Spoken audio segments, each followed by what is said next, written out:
நம்ம உணவே மருந்து அப்படின்னு சொல்லிட்டு ஏதாவது ஒரு உணவை எடுத்து இது உடம்புக்கு நல்லதுன்னு அதை நிறைய சாப்பிட்டா என்ன பிரச்சனைகள் வரலான்னு பார்க்குறோம்.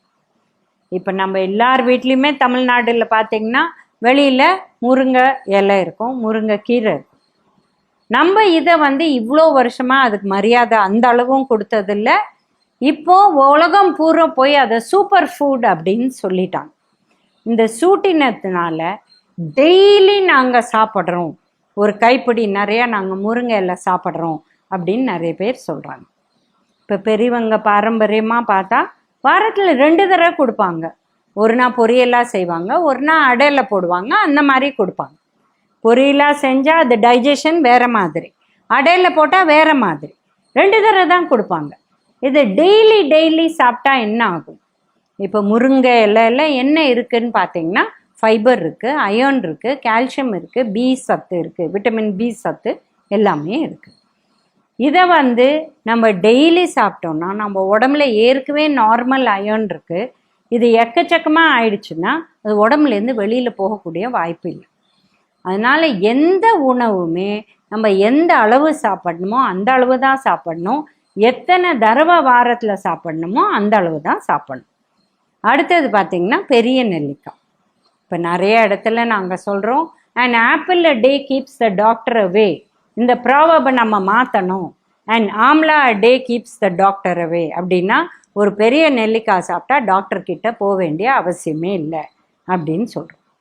ஆனால் பெரிய நெல்லிக்காய் பச்சையாக நம்ம கடித்து சாப்பிட்டோன்னா நம்ம பல்லில் இருக்கிற அந்த வெளி எனாமல் தேஞ்சிட்டே போயிடும். அதனால் இதை வேக வச்சுட்டு, அதுவும் அதில் கொஞ்சம் மஞ்சள் பொடி போட்டு வேக வச்சுட்டு இதை அழுத்தினீங்கன்னா 8 பீஸ் வரும், இல்லை 6 பீஸ் வரும், சைஸை பொறுத்து இருக்குது. அதில் 1 பீஸோ 2 பீஸோ நம்ம எடுத்தால் பிரச்சனை இல்லை. பட் நெல்லிக்காய் நல்லதுன்னு அது சக்கரை போட்டு முரபா மாதிரி பண்ணி விற்கிறாங்க, அதை நான் 4 சாப்பிடுவேன் ஒரு நாளைக்கு அப்படின்னா இதுவும் நல்லது கிடையாது. நெல்லிக்காயில் விட்டமின் சி சத்து இருக்குது, நல்லது தான். நெல்லிக்காய் ஆயுர்வேதா பிரகாரம் நீங்கள் சிறிய அளவு எடுத்தீங்கன்னா ஆன்டி டயபெட்டிக் மெடிசனே அது. அப்போது அந்த மஞ்சப்பொடியும் நெல்லிக்காவும் சேர்ந்து நீஸ் ஆமலக்கிங்கிற மருந்தே பண்ணி கொடுக்குறாங்க. அப்போது உணவே மருந்து தான். அதுக்குன்னு மருந்தை ஜாஸ்தி எடுக்க முடியுமா, இல்லை உணவை ஜாஸ்தி எடுக்க முடியுமா? ரெண்டுமே கிடையாது. இதை ரொம்ப சாப்பிட்டுட்டிங்கன்னா மற்றதை சாப்பிட மாட்டேங்க. சிலருக்கு வயிற்றுப்போக்கு கூட ஜாஸ்தி வந்துடும். அதனால் இது அந்த மாதிரி பண்ணக்கூடாது. ஏதோ வேக வச்சு 1-2 பீஸு நீங்கள் தினம் எடுத்திங்கன்னா பிரச்சனை இல்லை. பச்சை நெல்லிக்காய் வாரத்தில் 1 தடவை எடுக்கிறீங்கன்னா ப்ராப்ளம் இல்லை. இல்லைங்க நாங்கள் பச்சை நெல்லிக்காய் வெட்டி நாங்கள் ஜூஸ் போட்டு அப்படியே குடிச்சிடுவோம். இந்த ஜூஸுங்கிற விஷயமே நம்ம ஒரு தடவை யோசிக்கணும். ஏன்னா நம்ம கடித்து சாப்பிட்றது தான் நல்லது. அதனால் வேக வச்சு பண்ணி சாப்பிடுங்க. ஒரு நாளைக்கு கடித்து பச்சை நெல்லிக்காய் சாப்பிட முடியும்னா தாராளமாக சாப்பிடுங்க. இப்போது வேப்பிலைங்கிறது ரொம்ப நல்லது. இது பூச்சிக்கொல்லி, இது துவர்ப்பு இருக்குது, இதில் கசப்பு இருக்குது, இந்த 5 டேஸ்டில் 2 டேஸ்ட் இருக்குது. ஸோ இது ரொம்ப நல்லது அப்படின்னு எல்லாரும் 7-8 அதாவது இலைகள் வேப்பிலை எடுத்தாங்கன்னா இதை அவங்க டைஜஸ்ட் பண்ணணும். இதில் பூச்சிக்கொல்லி விஷயங்கள் இருக்குது. இது எப்பாவது சாப்பிட்டா ஓகே, இல்லை தினம் சாப்பிட போகிறீங்கன்னா ஒரே இலை சாப்பிட்டா ஓகே. நிறையா இல்லை ரெகுலராக எடுத்தால் இது உங்களுக்கு எப்போ அது மருந்தாக தேவைப்படுதோ அது ஒர்க் ஆகாது. ஏன்னா அவங்க உடம்பு 5-6 இலை தினம் சாப்பிட்டு பழகிடுத்து. அதில் உங்களுக்கு சரியாக டைஜஸ்ட் ஆகலைன்னா மற்ற பாதிப்புகள் வரக்கூடிய வாய்ப்பு இருக்குது. அடுத்து பார்த்திங்கன்னா துளசி. இப்போ துளசிங்கிறது நீங்கள் போனீங்கன்னா யூஸ்வலாக கோவிலில் பிரசாதமாக கொடுப்பாங்க. எவ்வளோ கொடுப்பாங்க? 1 துளசி இல்லை 2 துளசி கொடுப்பாங்க. ஏன்னா அந்த அளவு தான் நம்ம சாப்பிடணும். இப்போ துளசி நல்லது அப்படின்னு சொல்லிட்டு ஒரு கை நிறையா இலையை எடுத்து நம்ம சாப்பிட்டோம்னா இதுவும் நல்லது கிடையாது. எது நல்லதோ அதுவும் சிறிய அளவு தான் சாப்பிடணும். எது நல்லதுங்கிறதுனால ஒரு மாலை நிறைய துளசி நம்ம சாப்பிட முடியுமா, இல்லை அதை ஜூஸை போட்டு அப்படியே குடிக்க முடியுமா? அதுவும் நல்லது கிடையாது. கடித்து 2 துளசி இல்லை 1 துளசி சாப்பிடுங்க, அதுவே போதும்.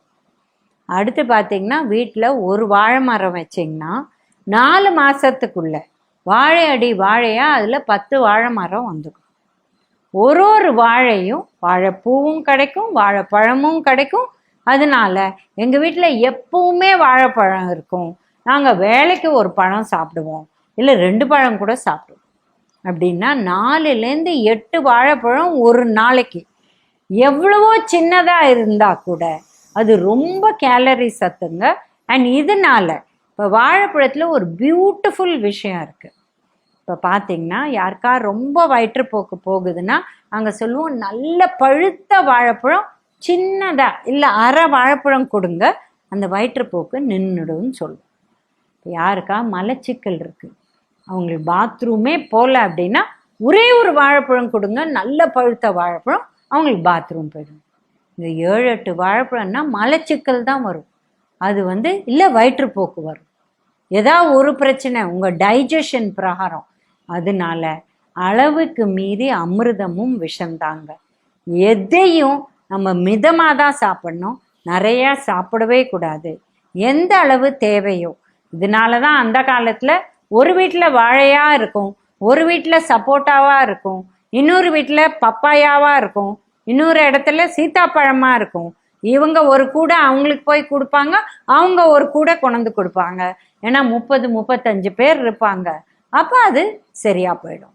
இப்போ இருக்கிறது 2 பேர் வீட்டில், ஆனால் 10 வாழை மரம் இருக்குது, எப்படி சாப்பிட முடியும்? எல்லாம் உங்கள் ஃப்ரெண்ட்ஸுக்கெல்லாம் கொடுங்க, காலனிக்கே கொடுங்க, இல்லை ஒரு ஆர்ஃபனேஜில் போய் கொடுங்க, அவங்கெல்லாம் ஹெல்த்தியாக இருப்பாங்க.